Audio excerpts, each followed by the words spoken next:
Hello, listener. I'd like to talk a little bit about my own ideology, what kind of drives me into right-wing politics.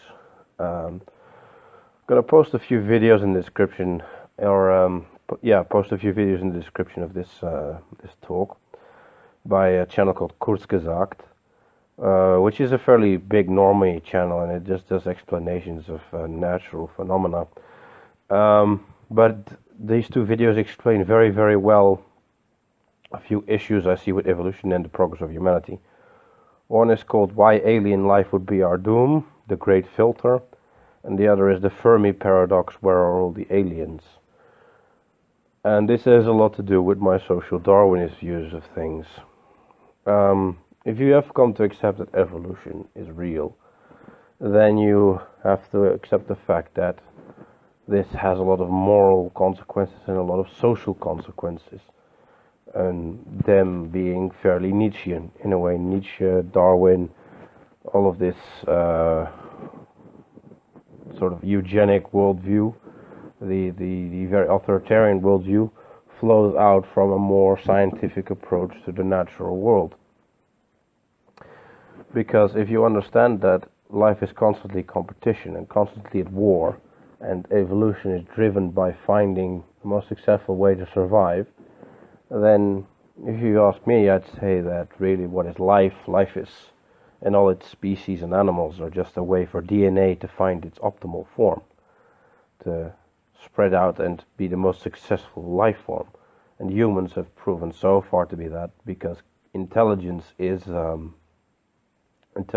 just allows for such a level of cooperation that we can potentially spread ourselves to every continent, which we have, but also to other planets. And that's the whole thing with space exploration and the conquest of territory, which is something that most animals do. Most animals are fairly territorial, because you need territory to gather raw materials, food, minerals, so on. I mean, one of the most comparable animal species to humans is, in terms of cooperation and territorialism, is ants, and they're at constant war, and will wipe each other out over resources. And that's what humanity has been doing as well, because that's just life. Life is just in-group preference, competition, trying to spread your genes as much as possible, multiply your biomass as much as possible. And therefore, what we need to be trying to do as humans is to try and start colonizing other planets, to conquer the stars.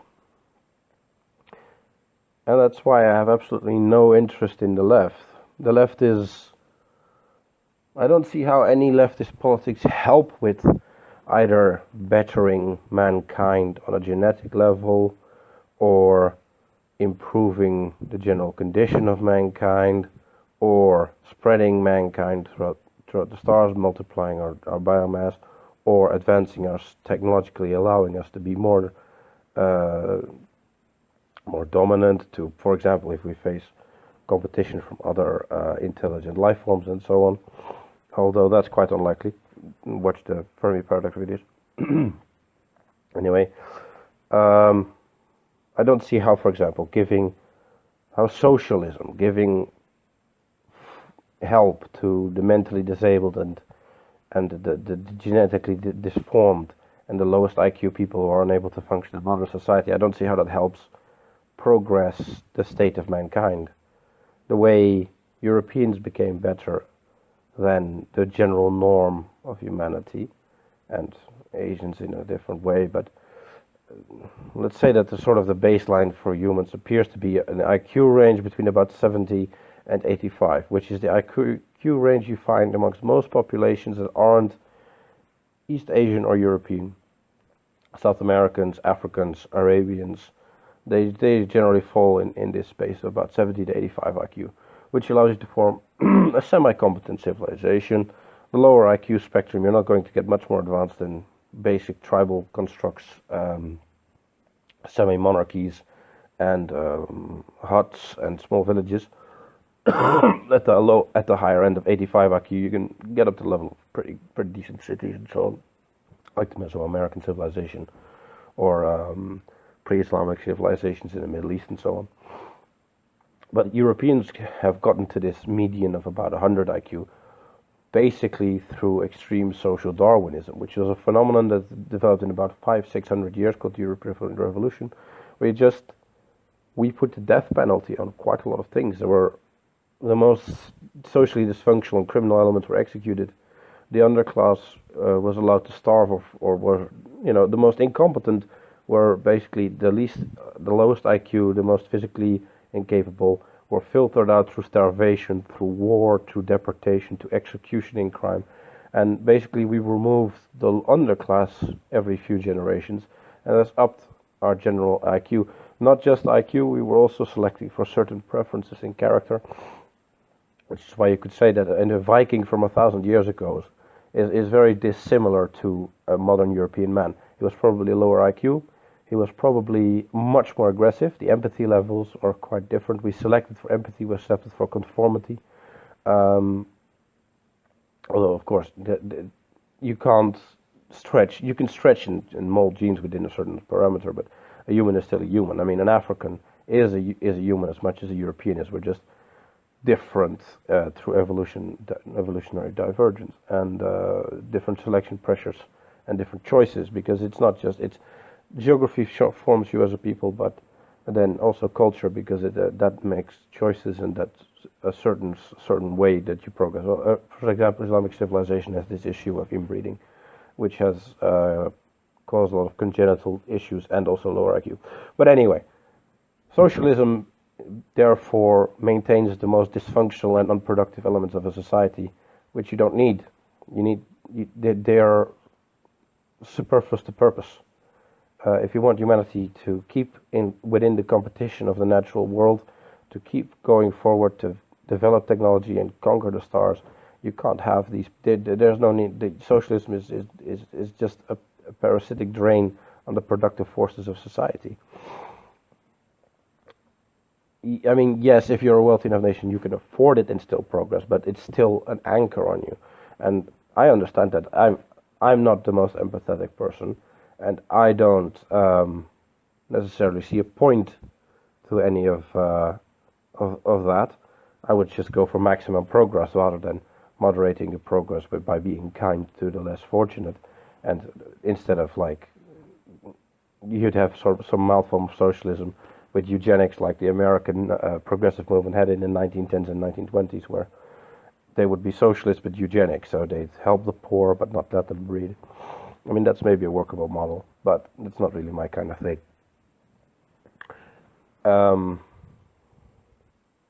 Anyway, so to get back to how leftist politics are, in my opinion, a complete blockage to every form of progress.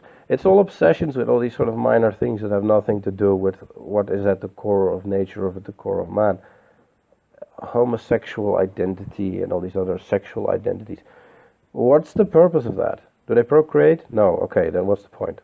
They're not passing on their genes. They're not producing children that can become workers or inventors or help society in some other way. Their behavior is usually very consumerist, which is another thing that I find very annoying about the left, and especially about feminism, which encourages, of course, female liberation. And when you look at the statistics, the modern economics is completely driven by female consumption.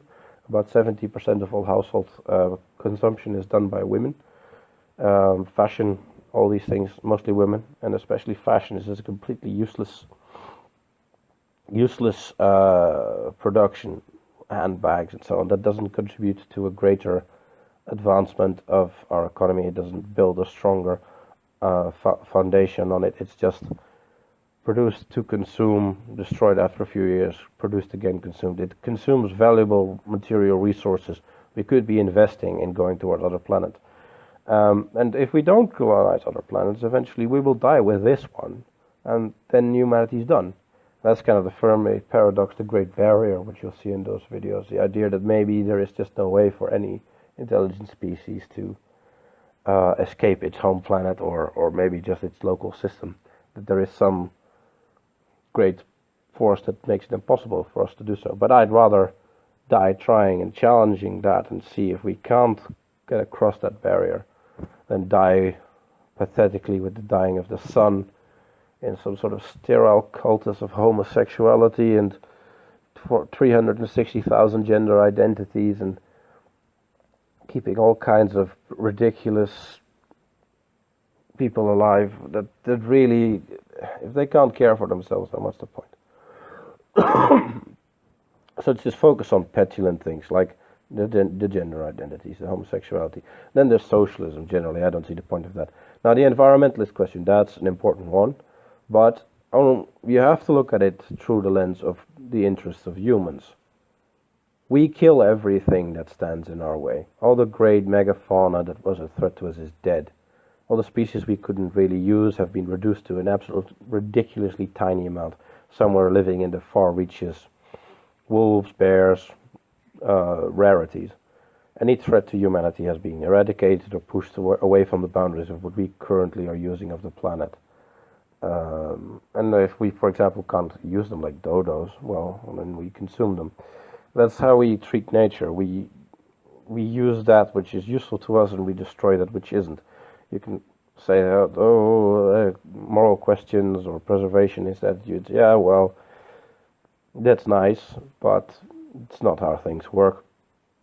There's simply the need to feed and produce for the absolute hordes of humanity.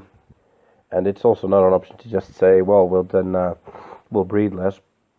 Yeah, the most ethical and moral people will breed less. They'll die out. Their genes and behavioral traits will die out. And the least ethical and most competitive will continue to reproduce and continue to consume those resources. You're not going to just put a stop with this with some fucking pamphlets about moral issues, because the instinctual drive is just far, far stronger. So what's the only way to keep nature alive is you're going to have to expand the territory, because a species will multiply and consume the maximum that it can.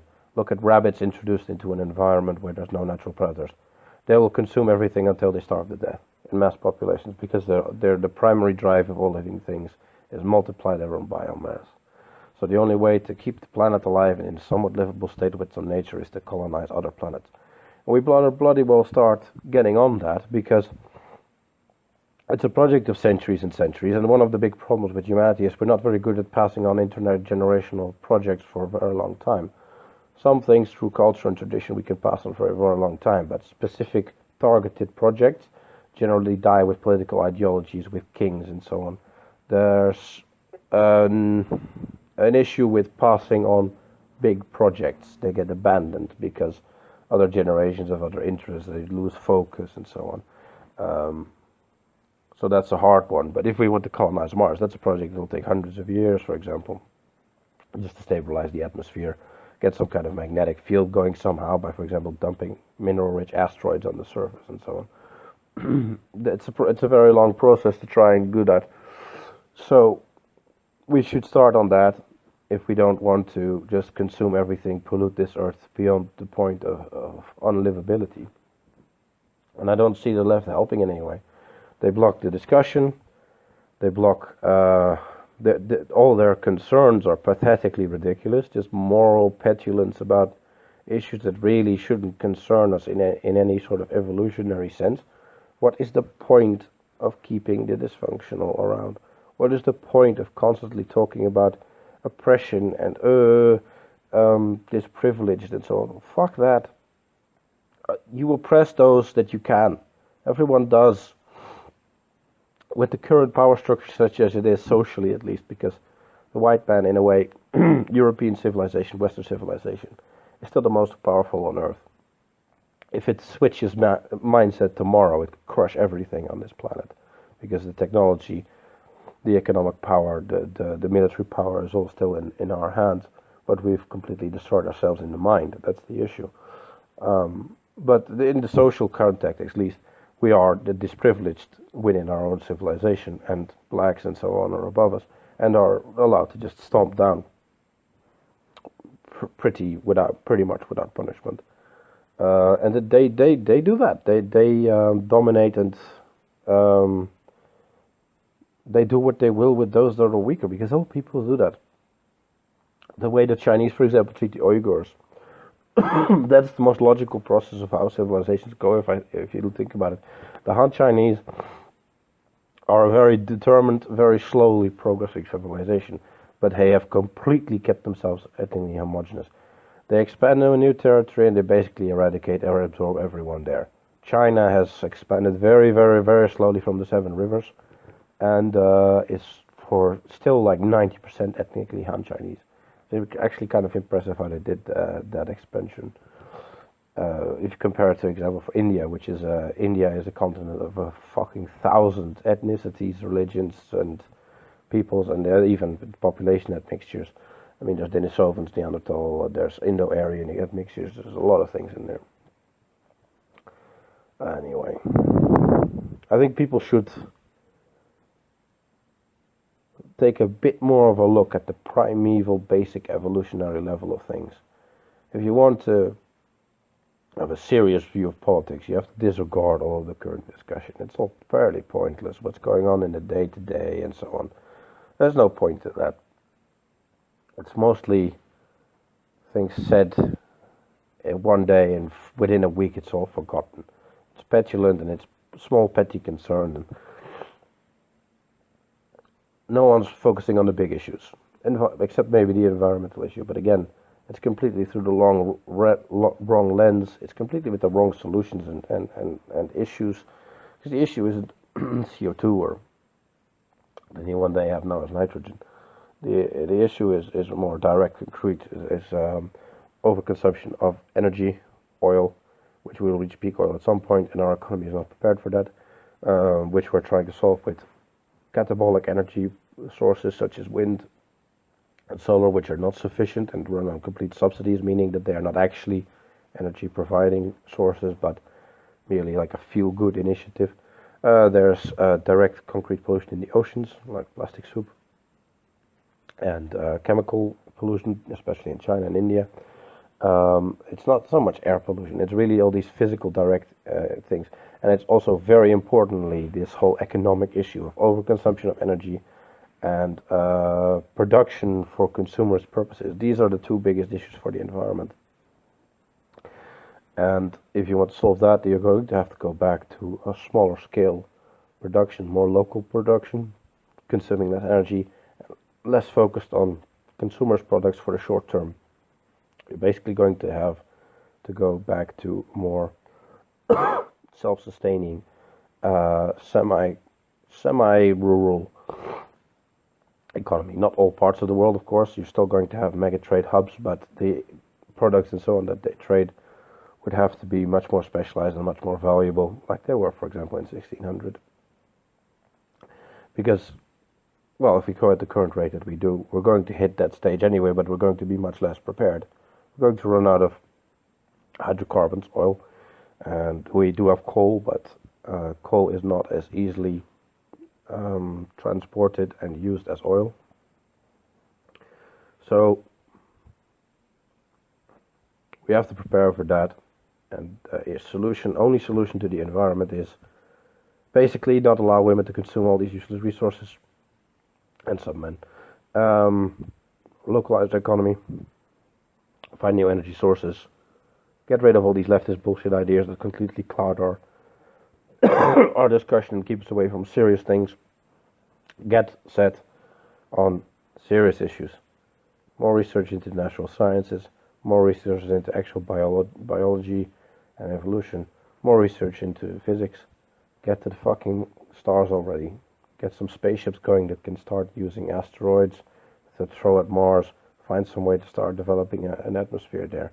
Something like that. I mean, it's just so frustrating to see the political discourse. The economic, everything from the economic discourse to the discourse on demographics and the discourse on social issues is so devoid of any sense of reality, of any sense of how nature works, of who we are as humans, that I find myself just shocked that it's even possible that it's this low level. Anyway, that's just a bit of a ramble to give you some insight on how I think about things.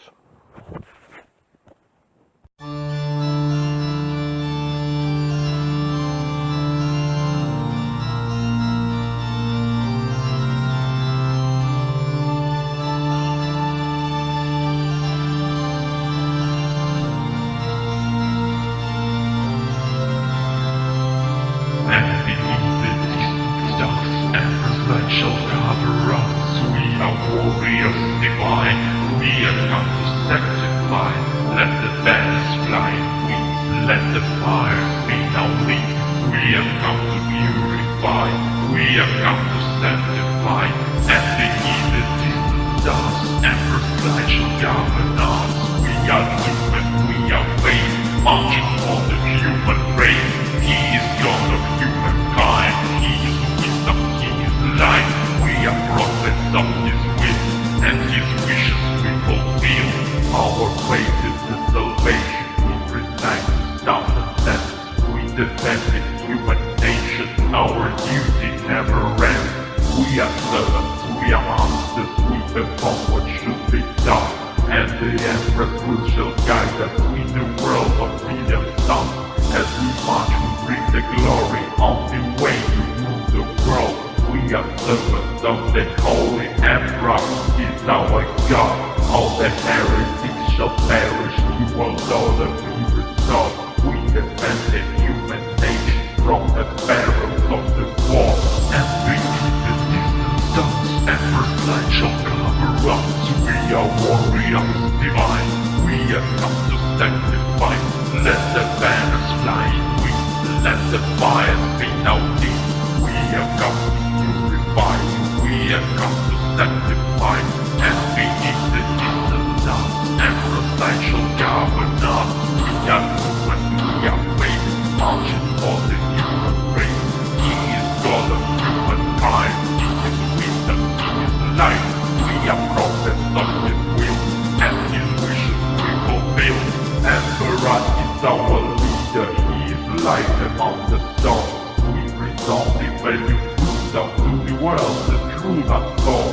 We are servants, we are masters, we perform what should be done. And the Empress will shall guide us in the world of billion suns. We are angels of redemption, we bring vengeance to the front. We are the ecclesiastic, we are wisdom of the world. All the heretics shall perish in the fires of the war. We defend the human nation from the perils of the war. And beneath the distant stars, Emperor's light shall cover us. We are warriors divine, we have come to sanctify. Let the banners fly in wind, let the fires be now lit. We have come to purify, we have come to sanctify. And beneath the distant stars, Emperor's light shall cover us. We are human, we are faith, marching for the human race. He is God of humankind, He is wisdom, He is light. We are prophets of His will, and His wishes we fulfill.